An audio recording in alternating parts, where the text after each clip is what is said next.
Bryan Carpenter, a veteran of the United States Marine Corps. Bryan joined the Corps in 2005 and was deployed to Iraq in 2006. On June 6th, 2006, he hit a roadside bomb, woke up after 2.5 weeks in a coma with so many injuries they took an entire page just to list them. He weighed 120 pounds, and doctors told him he would never walk again. In 2008, he was medically retired at 100% disability. Now, 10 years later, Bryan is up walking on his own, under his own power, and he's going to tell us a little bit tonight about his challenges and his truly amazing recovery. Please welcome Bryan Carpenter.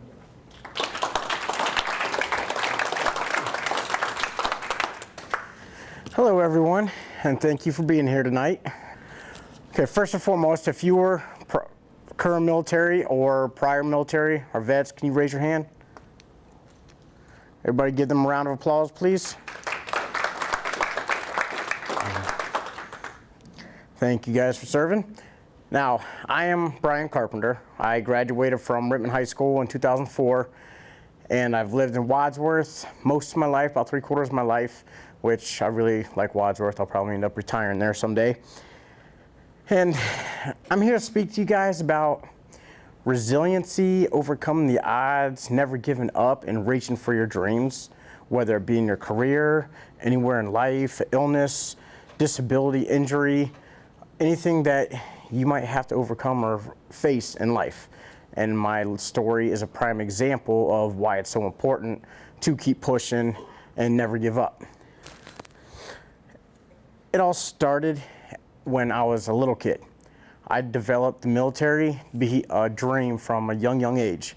So all I did growing up through school, growing up through as a kid, through teenage years, was talk about the military and do study. I did study military, research military, did all my school projects on the military.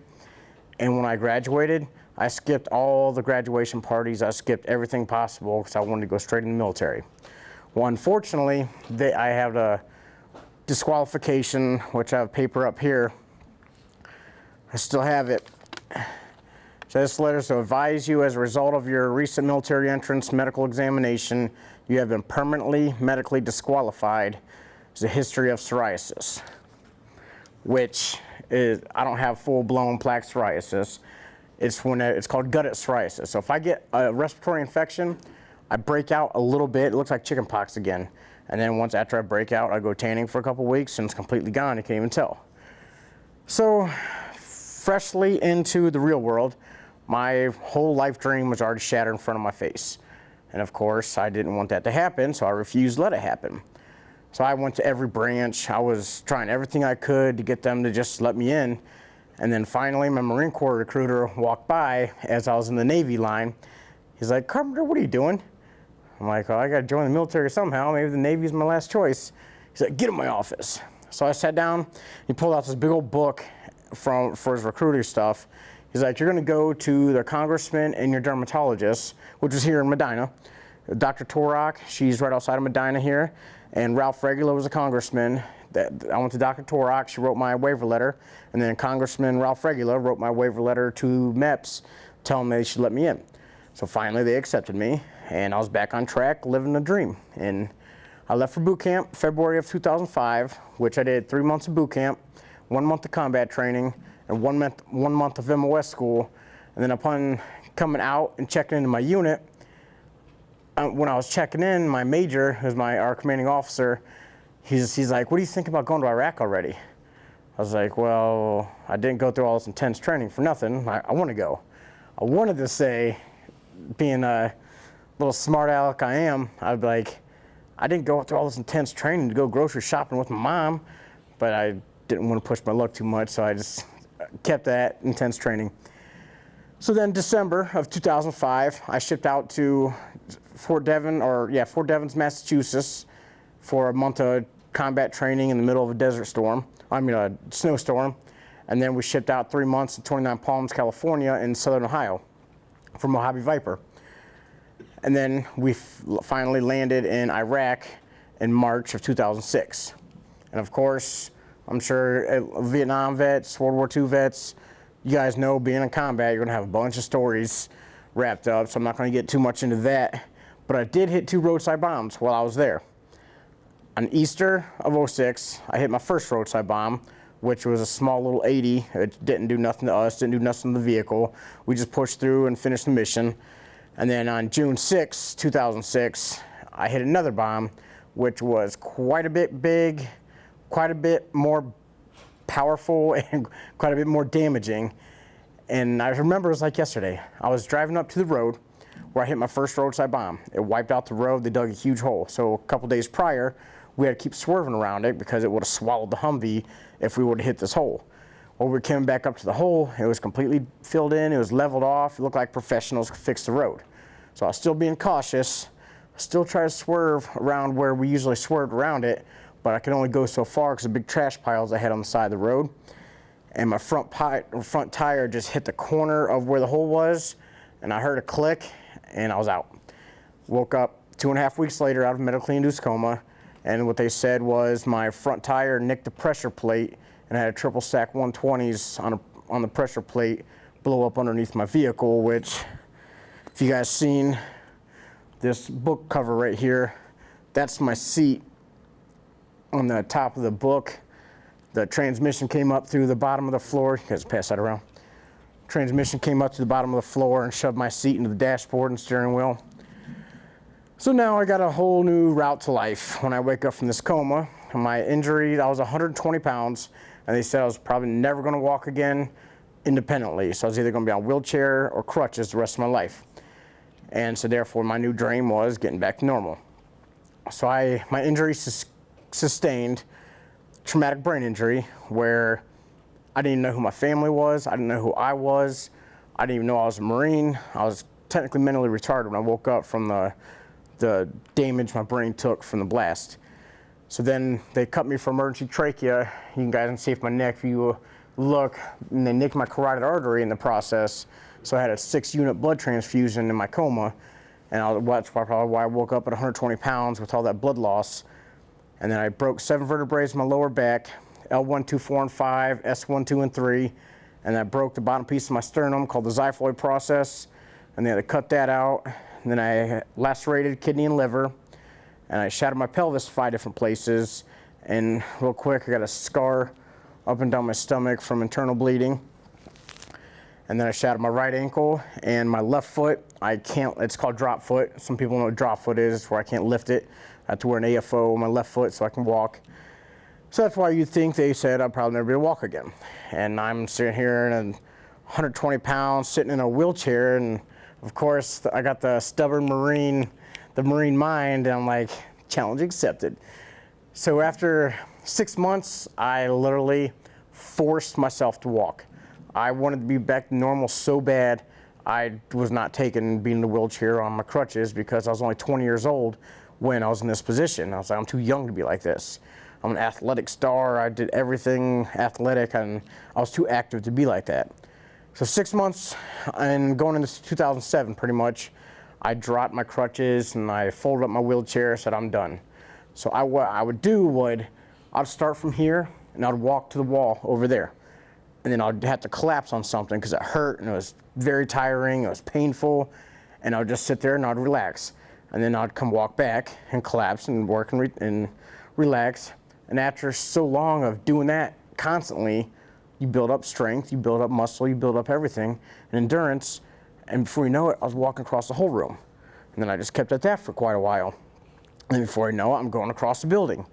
And then eventually I just kept doing it, and finally I got to the point where I can actually walk around pretty decent. Still with a bad limp and stuff. And then 2008, they finally medically retired me and put me on disability through the VA. And that's kind of where the nightmare started after they retired me, because my childhood dream that got taken away and I got to live again, got taken away again. So now I can't do 20 years and retire like I wanted to. So I'm ground zero. I have no dreams. I have nothing to push me in life. I have nothing to look forward to. I have nothing to drive me. So what I do, I related to the bottle. I was at the bars every night. I was eating fast food for every meal, and my health was going downhill, smoking a pack a day, 2 packs a day sometimes, and I just didn't care. I didn't want to be alive. I didn't care. I was like 100% disabled. I was in a lot of pain every day. I had nothing in life to do, so I just didn't care. And then one party I was at for going into 2009, January of 2009, New Year's, I got in a wrestling match with a Barberton state wrestler when he was in high school, and I used little WWF tricks back in the day that used to be on TV, and then little moves I used fighting as a little kid. And I tapped him out, and they're like, dude, you gotta try MMA. And I'm like, what is MMA? Like mixed martial arts. I'm like, oh yeah, it's UFC stuff. I guess I'll go check it out. So then, January 2nd, 2009, you guys ever heard of Nutter MMA? They're on right down on Lake Road here in Medina. I found them, and I joined up in their gym. So like everything like bases out of Medina in my life, it seems like. But I started at Nutter MMA here in Medina, and the first day I went was probably the worst mistake I ever made, because the next morning I couldn't even get out of bed. I was so tired, I was so pain, so exhausted, and my muscles killed. But that was a push I needed. So then I was going every night at the mixed martial arts gym. My physical ability started going through the roof, and I just started feeling more camaraderie for people and getting more of a thing. I go to MMA fights and watch our fighters fight, and it was my new dream, it was my new life. So then next thing you know, I'm going through morning practices and evening practices, and I was loving it. It was my physical abilities were going up. So then I started running practices. So I always told people I was a coach. I was a little, just like a more conditioning coach. And then finally I started training people at my hometown gym in between the morning and night practices. And then I got into bodybuilding with my little brother. So I'm doing mixed martial arts, then I'm going to the gym and training people. And then I'm going to my little brother's house and doing bodybuilding with him. And then I'm going back into mixed martial arts right after that. And just out of nowhere, I went from like 150 pounds to 205 pounds out of nowhere. So then I told you guys I was in the bars every night. I ended up being a bouncer and security at a bunch of the bars and clubs I was going to just keep my drinking and stuff down.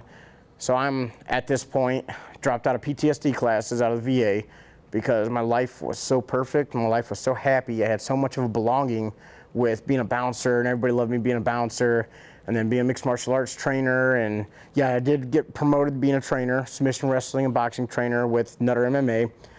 And my life was perfect. It was impossible to make me mad at the point in life that I was at that point in time. So then all this bodybuilding, all this fitness training, and all this MMA training was going on. And finally the Cleveland Indians, which I have my jersey up here and the ball here, but the Cleveland Indians called the VA, and they're like, we need somebody that's kind of like an inspiration to the country and kind of does good in life. And like, all right, we'll call Wounded Warrior Project. So they called my captain at the Wounded Warrior Project, and he immediately said, Bryan Carpenter. It's like, there's nobody in this world that can measure up to what I was doing at the time. So I sent them a bio, and they emailed me back, and they said, yeah, we want you to throw out the ceremonial opening pitch for us in April 5th, 2012. So now I get to be a little celebrity for a day. Yeah, here's the jersey they gave me. It's Indians. They actually put my last name on it, my number. Carlos Baerga, he's a legend for the Cleveland Indians. He caught the pitch, and if it wasn't for him, he made my pitch look good when I threw it. If I had a left-handed batter, I probably would have hit him, but Carlos kind of snatched it back in place and it looked like a good pitch.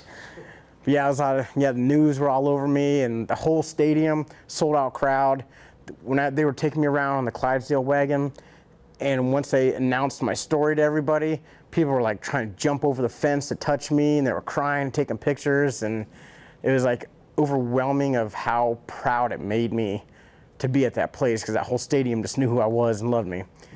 So I got to be a whole celebrity for a day, and went out in town midway through the game, and as I was walking to one of the bars to grab a bite to eat, the bouncer announced who I was walking in, and then the whole bar goes nuts, and everybody's like jumping on my table, trying to buy my food and all this stuff. It's like they were fighting each other to pay for my bills, and so yeah, that was pretty good. And then finally all the excitement was over with Indians, and I'm back home, and at this time, Nutter MMA shut down because of hard economy at the time. We couldn't afford the bills, and the income wasn't coming in that good.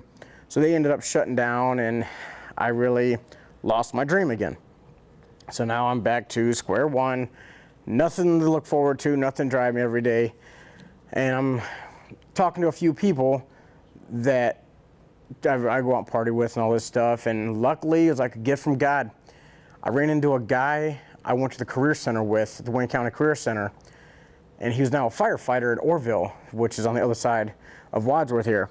And he brought me in his fire station, he showed me his equipment, was telling me some fire stories, got to meet some of his firefighters and all that. And eventually, with all the adrenaline and the excitement he told me that they go through, I was like, that's what I need to do. I was like, I have to run my life off adrenaline. I like danger, I like helping society, I like doing good things. So now firefighting is back to what I was researching, what I was studying, and what I wanted to do. And I looked up the closest fire academy, which was at Stark State in Canton. And I signed up for the fire academy. And luckily the VA paid my tuition for the college, and they paid me to go because I was Chapter 31, which was 100% disabled. So they paid me to go and they paid my tuition, which was pretty good. So I got paid to go to school. And then I graduated firefighter 2, which is the highest fire card you can do. And then I started applying everywhere, full-time, part-time, volunteer. I just wanted the job. I don't care where I started. But nobody was calling me back. Of course, the economy was still kind of rough, and jobs in the government was kind of scarce because they were trying to scrounge up money and stuff. So then I started basic EMT, critical analysis, and ethics. I think general ethics was the 3 classes I had to take that next semester. Well, I figured I was going to do good because I wanted this so bad that it would be no problem. So I'd go to basic EMT, and I'd nail everything basic EMT. That's what I wanted to do. Then I'd have to go to critical analysis right after that for the medical division. They would slam me with work and slam me with homework and everything possible, which completely blocked out everything from EMT. And with my brain injury and memory loss, every day was like a new day to me, and I could not remember anything. So finally forced me to throw in the towel, and I had to forfeit the fire academy degree that I was going for, and nobody was calling me for a job. So I was like, firefighting was another dream created and crushed, but it didn't go that far, so it didn't hurt too bad. So then I'm back to square one again, and I'm at home. MMA gym shut down. The bars and clubs that I went to, they kind of turned the other direction, went from fun and happy to kind of like run down and ghetto and too much trouble. So I got out of bouncing and security stuff, and then I was out of options. I got fire academy, I got mixed martial arts, I had fitness training, I had the bouncing security, I had so much going on. Now it's like I'm out of options what to do. So all the people that I went into bars with, and I'm back into the bars every day because I figured I have nothing to go on, nothing to push me in life, so why not die having fun? And I'll just go out and drink and party every night. Well, a bunch of people at the bar knew about my story and my journey I have, and they're like, dude, you really need to write a book. I'm like, kidding me? You can't even pay me to read a book, get on and write a book. And so one day I just sat down, grabbed a piece of paper and a pen, and I just started jotting things down. And then it's like a blink of an eye, you see me sitting at my desk in a chair for 4 hours a night, just writing my life away. Because little do you know, writing your life on a piece of paper is the most therapeutical thing you can do for yourself. It's healed me and helped me in so many different ways I can't even explain. So I get my whole rundown through life written down on this piece of paper, and all the details and all the cool stuff.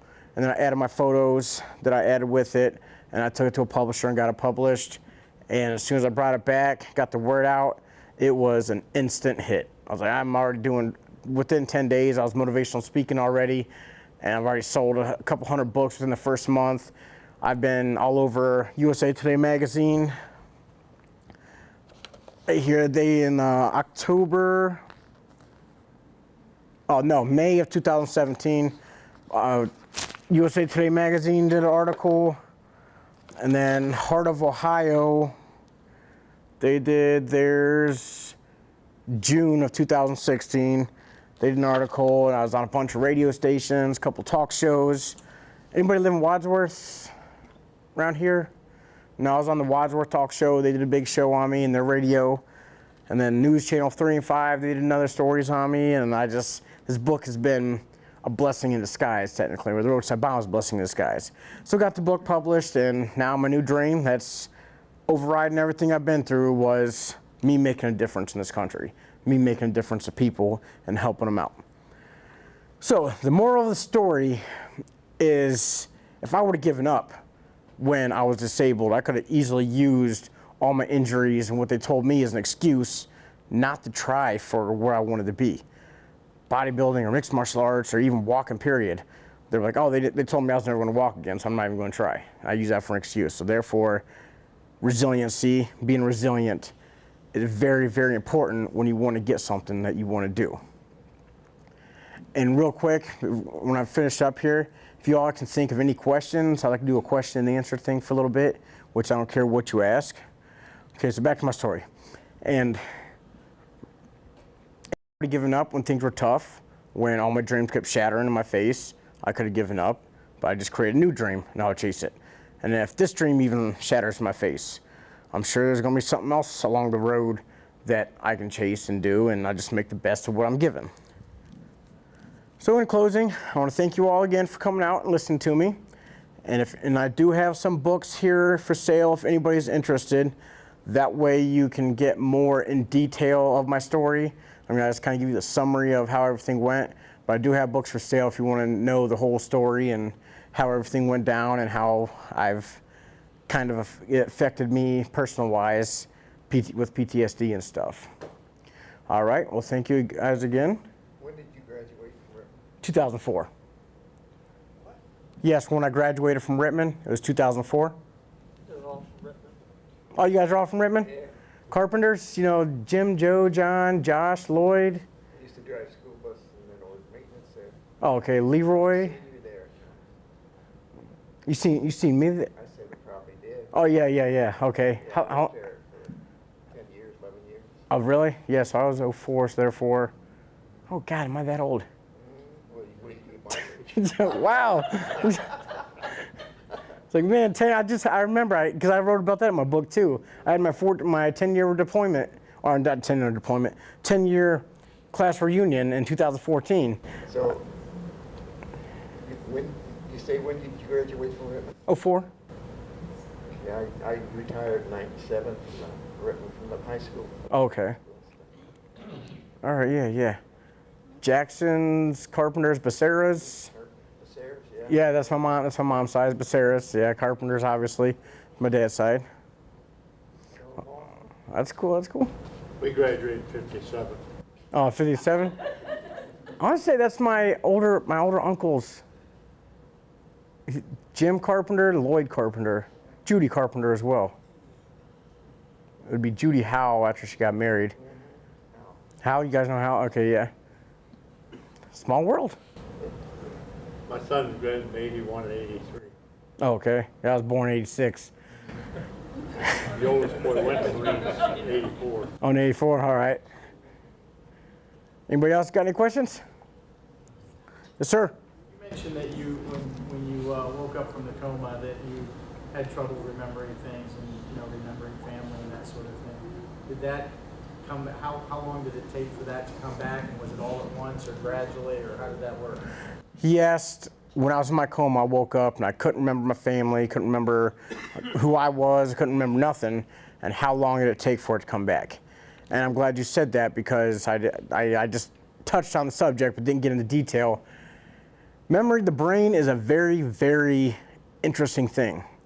It took a few memory spikes that they gave me for me to realize who I was, and then realize who my family was after. It was about a month after I started remembering who my family was, because my grandma spiked my memory, and I was a big smoker back then. So then I would never smoke it from my grandma though. So my dad came out and he took me out. I made him push me outside. We went from Bethesda, Maryland. I met President Bush. I got the picture up here with him, gave him the president coin. But we went to Bethesda, Maryland, and then we went to Richmond, Virginia for my full-time therapy. I was 4 months full-time therapy. And I made my dad push me outside in the scorching heat to give me a cigarette. That's how bad I wanted one when I couldn't even know who I was. And then he gave me a cigarette when my grandma came to visit, and I smoked it right in front of her. They didn't realize it. And my dad goes, "Brian, do you realize what you just did?" I kind of look around like I'm just flabbergasted. I don't know what's going on. He's like, "You just smoked in front of Grandma." And I just kind of looked down, and it just nailed me like a ton of bricks. I just realized, and I looked at Grandma, I'm like, "Oh, And I was like, I realized I didn't smoke or cuss in front of my grandma. And she, of course, she's like, "Brian, don't you worry about it." But yeah, that's when my memories started coming back from my family with them, like the first month or two. And then about 2.5 months, 3 months, when I actually remembered that I was in Iraq. Because I didn't believe them when they told me I hit a roadside bomb in Iraq. I thought I got in a car accident or something. But then it was my case manager that spiked my memory on Iraq. She just out of nowhere, nonchalantly, said something knowing that I don't know anything about Iraq. She just comes up like they knew it was going to happen. They're like, "So I heard you guys got combat locks on the doors now." And I just spit out the first guy we lost in the battalion. I spit out that story with him because he was with our convoy at the time, where the combat locks was you would shut the door and it would latch, and then you would lock this big bar because when the bombs hit the vehicle, doors would fly open and everybody would fall out. So they don't want that. So they put the combat locks on there to hold the door shut. And I just spit out the first thing. I'm like, "I didn't like them combat locks because when I get hit by a bomb, all that pressure from the bomb is going to implode us inside the vehicle," which we had the gunner, so it wouldn't have imploded us. And then I shut up real quick. I just said out of straight of aggression and straight confidence, and everybody just stared at me like, "Where did that come from?" And then that was the most unexplainable state of mind I've ever gotten in. So when everything in Iraq that happened to me came slamming into my head at one time. It's like memory after memory after memory that happened just came slamming into my head at one time. And that's how I got my memory back in about three months before everything would come back. And then once 3 months started happening, I got into occupational speech therapy, and I had to take physical therapy as well. And I just kept exercising my brain. Brain games, word searches. There's some little things where you have a couple letters and you got to find all the words that are in all these letters. That stuff's excellent brain exercise. I do that stuff all day, every day. I play Angry Bird. That's a good, Angry Birds, I get made fun of, but Angry Birds is a good mental game to play to exercise your brain. And yeah, it's just anything you can do with your body, your mind. Your mind is the most amazing thing out there. Does that answer your question? It does. Okay. What gave you the inspiration to join the Army? The Marines, yeah. Military, okay. The military, that's fine. So what gave me the inspiration to join the military? And when I spoke on that too, where I was little and it became a dream. Became a dream because I watched my uncles, my grandpa's World War II. My uncles were Vietnam on my dad's side, and my mom's side, my uncles were Desert Storm. So I just kind of watched how they acted, how they presented themselves, and just how they were. And that's how I wanted to be. And I know they were all Army and Air Force. I was the only dumb Marine in the family, so I guess I can't hold too much against me. But I watched how my Army and my Air Force uncles acted. I was like, that's how I want to be when I grow up. So then I knew they were in the military, and the military changed them. So then growing up, I was just like, I want to do military. I want to be like the military. I want to be like G.I. Joe, or I want to be like all these military movies. That's why I grew up my whole life, just dreaming to be in the military. Does that answer your question? Yes. All right, thank you. Yes? Since you've recovered, have you met with any of your buddies who were with you in Iraq? Since I recovered, have I met anybody that I was with in Iraq? Yes. I keep in contact with everybody I was in boot camp with. Like, good thing for Facebook, MySpace, and all social media. All of boot camp, all of MCT, all of MOS. I ran into guys in Iraq from boot camp that remembered me, and I still have contact with all these guys that I was ever served with or ever with in my old base. I still contact everybody. My gunnery sergeant, I was the lead vehicle when we got hit by that roadside bomb, and my gunnery sergeant, he was upper rank. He was my convoy commander, so he's up front. And then my gunner was a lance corporal. He was standing up in the gun. We had a sergeant in the back as the comm guy. I drive out to Boston, or I fly out to Boston, Rhode Island, to see him every year. My gunner and my gunnery sergeant lives in Pittsburgh, so he's only like an hour 45, 2 hours away, and I always make little trips to go out and see him every once in a while. And everybody from my unit, we always think of times we all meet up in Pittsburgh, or we'll all meet up somewhere in New York, around Buffalo, to get together and just keep things kind of like a class reunion. And this book didn't hit as long as it was, but in 2016, I drove out to Boston, Massachusetts for our 10-year deployment reunion, because the unit we deployed with was Fort Devens, Massachusetts. That's the New England side, so they're all from New England. And so I drove out to Boston. We had our 10-year deployment reunion, and that was next upcoming book I have coming out here soon. That's going to be in that book as well. But yeah, that was quite fun. And like we were talking about the class reunion stuff, I said deployment reunion. I was like, yeah, I did the class reunion. I got my deployment reunion stuff. But yep. Does that answer your question? It really does, and that's good to know. Yes, thank you. Yes, it is. It just, I don't know, it's like weird. I got my friends, I got my family, and then I got my brothers in arms. I have such a different attitude and a different bond with the guys I served in combat with, or the guys I was in the military with. And I'm not trying to sound like an a-hole, but if they needed something at all, I'd be the first one there. But if my friends and family did it, I'd be like, oh, maybe somebody else can help them more than me. And maybe they get to them before I can. But yeah, if one of my brothers, the Marines, they needed something, I'd be the first one. I'd drive out to California to help them if I had to. But if my brother or my sister needed help and they were in Canton, I'd be like, go find your own ride. Uber. It's kind of weird. Anybody else have any questions? Yes? How many people were in the vehicle when you had the accident? The second roadside bomb? The one that messed me up pretty bad? Okay. How many people were in my vehicle when I hit the roadside bomb? I was a driver, and then I had my gunnery sergeant, which was the convoy commander. 4 total. It was me, my gunner, he was up on the big old gun on top, and then my sergeant in the back, and we were all the bomb hit underneath my seat, so I took the blunt of the injuries, and my sergeant was sitting right behind me, and his foot was underneath my seat where the bomb hit, and he lost from knee down. And then my gunner, he got launched out of the vehicle, and he broke both of his legs. He broke like the big part of his legs, like snapped them. And then my gunnery sergeant, he was on the safest side of the vehicle because the bomb hit on my side. He was on the far end, but the transmission came up through the floor, and it took a huge chunk of his leg out. It looked like a shark took a big bite out of his leg. And then he re-broke his wrist that he hurt in training. And that was pretty much all the injuries. And then he had me flop around like a dead fish and getting cut for a trach and stuff. Answer your question? Yes. Okay. Anybody else? Go ahead. Did you get any help from the Wounded Warriors? Yes. Now you guys heard about the Wounded Warrior Project that got in trouble for spending the billions of dollars they were getting donated to them. You guys hear about that? It was quite a few years ago. Well, the actual Wounded Warrior Project organization, they were the ones taking, like Toby Keith and all these big singers were donating millions of dollars to this organization. Well, they were buying jets and nice cars and nice houses, but they weren't contacting people like me. And I've never heard nothing from the Wounded Warrior Project organization. Now, the Wounded Warrior Project Regiment, that's a military unit down in Camp Lejeune, North Carolina. They call me every month. If I have any legal issues, they do what they got to do to get rid of these legal issues, or if I need to go to court, they'll send me a lawyer. Like the Wounded Warrior Project Regiment, it's a military branch, military unit.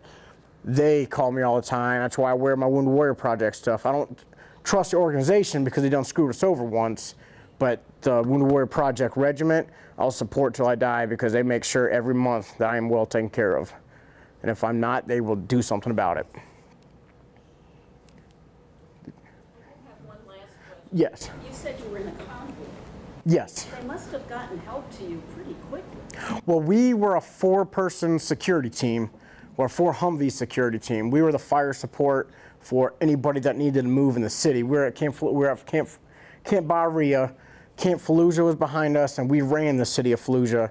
So anybody, the grunt units needed to do a foot patrol, we would be there vehicle support to move them, or if we had, I think it was RCT-5 that was in there, they needed to come through, we would escort their convoys through, so if they took fire, we would take care of it for them.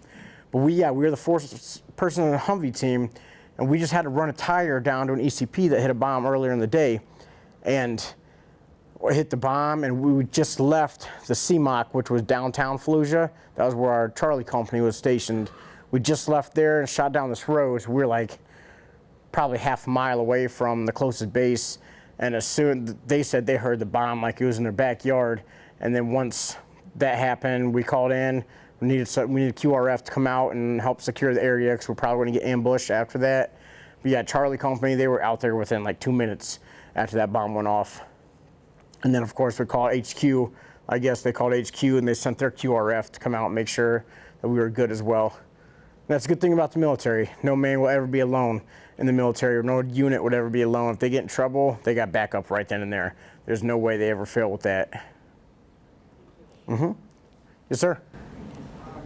Did you recover from the PTSD through your own determination, and you still have symptoms from that? That's a very, very important question. He asked if I ever recover from PTSD or what got me to this point that I'm at now. I will always suffer from PTSD, but it's how I allow it to affect me. Like Rachel over here, she come to support me. She's seen a little bit of it that I have, but I use coping strategies to deal with my PTSD. Humor, I'm all about saying jokes. I'm always about making people laugh. I'm always about doing something stupid to make people laugh, because laughter will change an attitude real quick.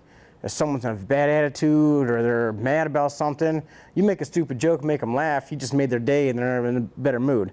So that's my main thing, is humor to overcome my rage and aggression. Or if someone comes at me in an intimidating way, or they come and try to puff their chest out at me, or they verbally try to intimidate me, I really had no coping strategy to that, because there's no warning sign it's going to happen. It just happens and I snap. Like, I don't snap and go kill everybody or break anything. I just snap and I get very, very mean, very, very aggressive, and very intimidating as a person. Like, nobody wants to be around me because I'm so scary. But yeah, anything other than that, though, gunfire, I can easily, I forget what the exact name of it, but I hear gunfire. If I hear fireworks or anything like that, it's, you label what you see, what you taste, what you touch, what you feel, anything around you, you just pretty much describe everything, and that kind of brings you out of it, because it focuses your mind off something else. It distracts your mind from the adrenaline rush that you're just getting. And then after so much of that, it becomes automatic, where I don't even have to sit there and say, oh, I see an American flag, or I smell books, or I see a lot of people. I don't have to do that no more, because it becomes automatic for my brain to turn off that switch and keep me normal without freaking out and stuff. Yeah. So that, if there's a trigger, it won't register as anger. It's not sadness or anything that you were injured. It's anger that comes out? I mean, I still have a lot of sadness. I still look like I'm constantly every day living in pain. Like, like, it's hard for me to stand on one foot. I'll be constantly going back and forth on my feet because it's so painful. And my back, my pelvis, my arthritis. I deal with a lot of pain on a daily basis, but I don't let it affect my mind. Because a lot of people that go through pain, they're very irritable and they're very on edge, which I am a lot too. But I just try to overcome it, because it makes me more mad when I know Iraq is controlling my life still and Iraq is still destroying me. It makes me more mad at myself.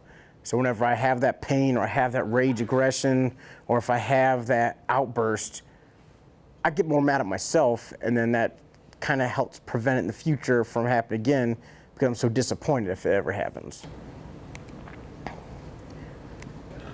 Yes? So you said that you were training, doing like bodybuilding and stuff like that. How did your injury affect your ability to do that, or did bodybuilding actually, does it help with the pain and the injury and all that? Okay, he asked how bodybuilding, with all my broken bones and disabilities, how was I able to do bodybuilding pretty much. If you ever guys see me ever work out at the gym, you'll think I'm the laziest guy to work out in the world. I don't stand up for anything. I'm always either sitting on a bench and I'm pushing, or I'm sitting on the preacher curl where my body's supported and I'm curling. and I don't do heavy weight. Like I can do heavy weight if I want, but I don't care about it. I focus on the muscle, weakening the muscle and strengthening the muscle and working for that muscle pump supports, here's my motto, the muscle supports my injuries and disabilities. The mind controls the muscles. Without the mind, you can't use the muscles, and the muscles, you can't control the injuries. So then you'd be kind of screwed without the mind. But yeah, with the bodybuilding, a lot of people ask like, how you have all these injuries? You can't even use your foot, but you're doing all this stuff. But you'll never see me do anything rough at all. It's always just simple. I'm laying down, I'm doing bench press. I'm always sitting down doing curls, or I'm sitting down doing legs. I'm always sitting down to do my workouts. And does that answer your question? Okay. Go ahead. Along those lines, how do you think that your Marine training had helped you just in terms of discipline and attitude with your recovery? How did the Marine Corps pretty much make me stubborn? Yeah, let's put it that way. If it wasn't for the Marine Corps, I probably wouldn't have the strength or the mental capacity that I have now to be where I'm at now.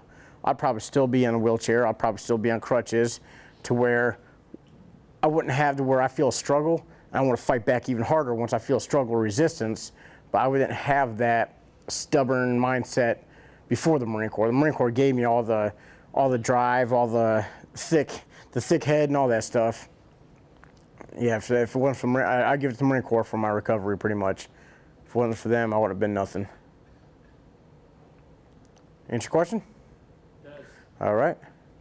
Go ahead. Hearing what you have shared and experienced and stuff, how has this affected you spiritually? Because obviously you're a walking miracle. How, with everything I've been through, how does this affect me spiritually? Now, do you mean like what I'm doing now, or? Your whole life. Oh, my whole life? Okay. Right at this point. Yes. Because of that book is why I'm alive. That once I published that book and seen the impact that it made on people, seen the impact that it made on the media and people joining the military. Everybody comes to me now when it comes talking about the military, going in the Marines and stuff, and it's like I'm just like a walking inspiration. Everywhere I go, like people know me that I don't even know knew me, and they always come up and shake my hand and thank me for what I did and thank me for what I do and how I've helped them. Motivational speakings. I've traveled all over the East Coast doing motivational speakings, and I'm still getting emails. I'm still getting random friend requests on Facebook saying if it wasn't for you, I would have never got up and tried after my back surgery. And I had a guy that had kidney failure at the rec center where I work out, and he was telling me how he did his whole, he'd walk half a lap and he would sit, and he would rest, he'd walk half a lap and he would sit. I'm like, oh sir, that's exactly what I did when I had to learn to walk. Like, I know, that's why I'm here, is because of you. And that just, I almost collapsed, because that destroyed me when he said that. If it wasn't for me, he wouldn't have been there trying after his kidney failure. But yeah, this is the best thing could have happened to anybody, is what's happened to me so far with this book. Did that answer your question? All right, thank you for that. Anybody else? Go ahead. I'm curious if you found, I know for me and a lot of folks I've talked to, writing is just about the hardest thing you can do. And I'm curious if you mentioned that you got into that, if you find that difficult but still rewarding, or if you just find it easy to write things down. Yes, it is very easy to write in your own words. You can write to where you understand it, but not saying he's not going to understand it. Or if I would have first wrote my book and published it as is, you guys probably wouldn't have been able to read it, because it didn't make any sense, nobody except me. But that's another thing too, when I got it published, an important guy came out after I picked up my book. She's like, everybody has a book in them. It's about getting it published and getting it on a piece of paper. So you can write your whole life down on a piece of paper, and then you have to go through an editing process, and they will do their recommendations and all that stuff. But yeah, writing is so easy. Write it down in your terms and how you understand it. Give it to an editor. When you get it published, you have to go through an editor, because you're representing that company. They want to put you through an editor, and they will change it. And I'd suggest, if you don't even want to publish a book about your life, write a journal or get a diary. Males do journals, females do diaries, and try it. Write your whole day down that day. And that is more like therapy for you at the end of the day, and it's healing for you at the same time. So if, for example, I had a stressful situation at the gym today with a member. He was slamming weights and puffing his chest out and walk around like he wanted to fight someone. Well, I just kind of snapped and lost my mind and screamed at him and tried to put some fear in his eyes so he quit, because he was annoying everybody. Well, if I sat here and write about that tonight, I'm going to rethink the whole situation of how I should have acted or what I should have done, and pretty much therapy for myself. That's why writing I will recommend to everybody. And like I said earlier, at that point in time in 2014, going on to 15, you couldn't pay me to read a book, let alone write a book. Last book I wrote or read was Hop on Pop back in like kindergarten, first grade. And that, I will not pick up a book. I ain't got the patience for it. But writing it is so much different, and it's so much better for your body and your soul by writing it on a piece of paper. That answer your question? It does. Do you read more now that you've written a book, or no? I will say I cannot pick up a book and read it because it's just too long and I'm too impatient and I don't have the attention span for it. But I will now. Before, on even Facebook, people would write more than a couple sentences on a post. I'd be like, I ain't reading that crap, and I'll just keep going. But now I could read paragraphs and paragraphs and paragraphs and keep my attention on it and actually understand everything. And I've actually been able to focus on a little bit more reading now since I've gotten into the writing world now. Yeah, that's it. Cornered by 4 librarians on your way out. Oh man, I'm getting beat up tonight, aren't I? Go ahead. If you don't like reading a regular book, maybe you should try audiobooks, because that's where the person actually speaks to you and you can do your workout while someone reads a book to you. That way you can get the same experience. It's like someone telling you a story. And they're so young and so smart. Well, here's another thing too. Like, I'm doing a thing called Project Valor through the Boston VA, and they are pretty much, they're coming up for something with PTSD. Like, they're coming up with all these tests, and now I got to send them a saliva example or sample. I don't know what the heck my saliva has anything to do with PTSD, but that's how intense they're going with it.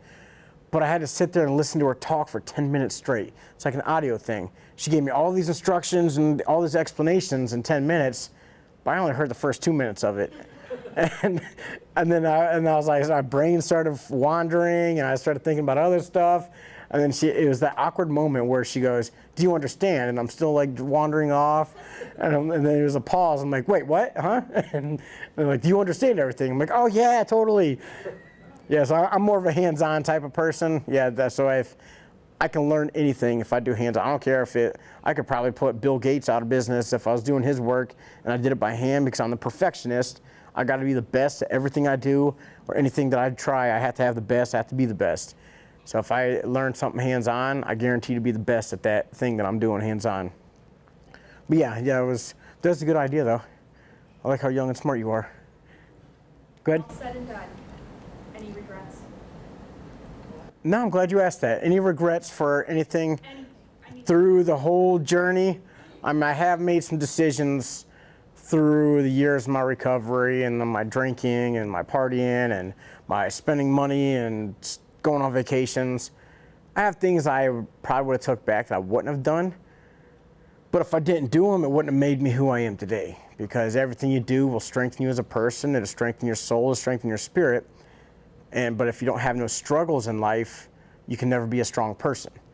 Like, if you have an exactly perfect life that nothing ever goes wrong, you're just going to be the weakest person, an unreliable person that I've ever met, because they don't know how to deal with stress or struggling or making it through, pushing through. No, I don't. I wouldn't say joining. I'm glad I joined. It was like a blessing in disguise. That roadside bomb is like the best, worst thing that ever happened to me. Like mixed martial arts, it hurt quite a bit for a while. Still kind of lingers. But now it's the point where I have the momentum to change the world. I have the momentum to change this country, change so many lives in this world. And that's my main goal, is to get contracted with a publishing company like Chris Kyle did with The American Sniper. Anybody see that movie? Yeah. He got with HarperCollins in New York from his agent, got him hooked up with HarperCollins.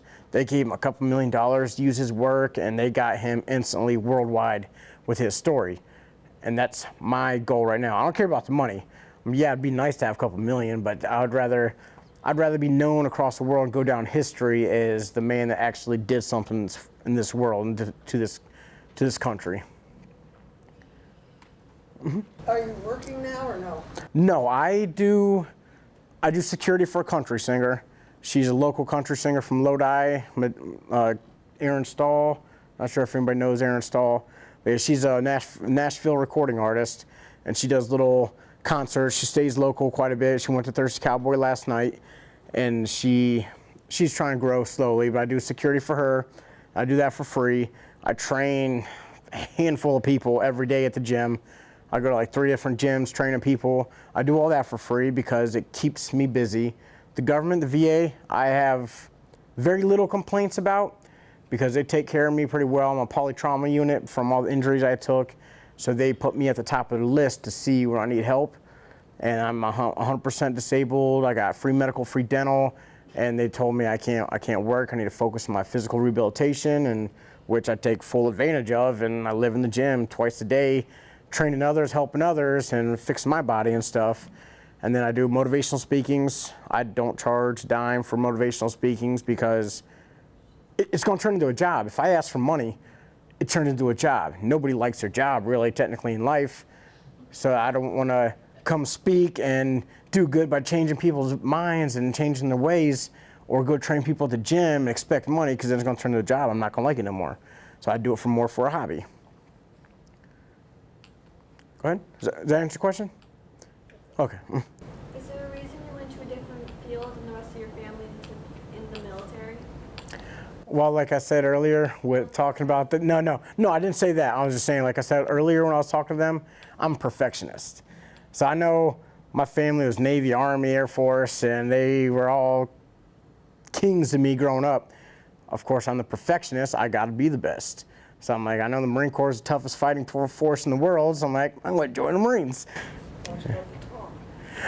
And I do joke with my mom a lot, because my junior year, I didn't say this in my story, but my junior year summer, I wanted to join the Army, because my brother, once 9/11 hit, he graduated in 2002, and once 9/11 hit, he canceled his college plans, or canceled his being police officer plans, immediately joined the Army, and left for the Army in 2002 when he graduated. So in 2002, for me, I wanted to go to boot camp my junior year summer with the college split option program, and then I'll come back for my senior year, graduate, then go back for my MOS school.